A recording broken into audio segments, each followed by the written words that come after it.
በስመ አብ ወወልድ ወመንፈስ ቅዱስ አሐዱ አምላክ አሜን። በስመ አብ ወወልድ ወመንፈስ ቅዱስ አሐዱ አምላክ አሜን። በስመ አብ ወወልድ ወመንፈስ ቅዱስ አሐዱ አምላክ አሜን።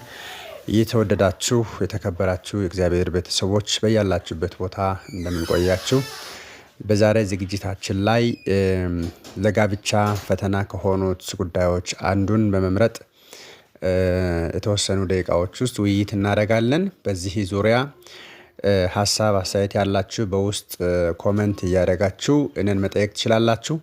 ለዘመናችን ትልቁ አስቸጋሪና ፈተና የሆነው ጉዳይ ምንድነው ብንል ጋብቻ ነው። በጋብቻ ውስጥ መጽናትና የጋብቻ ፍቺን በተመለከተ እጅግ እየተንሰራፋ የመጣውን የዚህን ችግር ቤተክርስቲያን እንዴት ትፈታዋለች የሚለውን በደንብ እናያለን።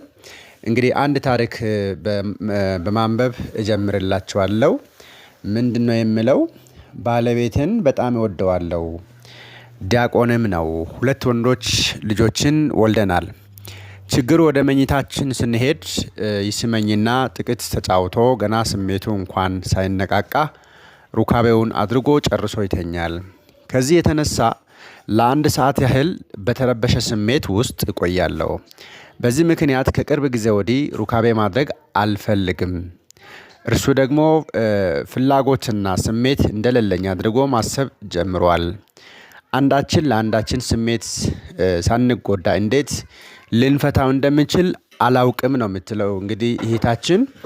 ይሄ እንግዲህ በቤተክርስቲያን እንግዲህ በድቁና ማዕረግ የሚያገለግል የቤተክርስቲያን አገልጋይ ነው። ነገር ግን ችግሩን ካለማወቅ የተነሳ ዘመናዊ ውይይቶችን ካለማድረግ የተነሳ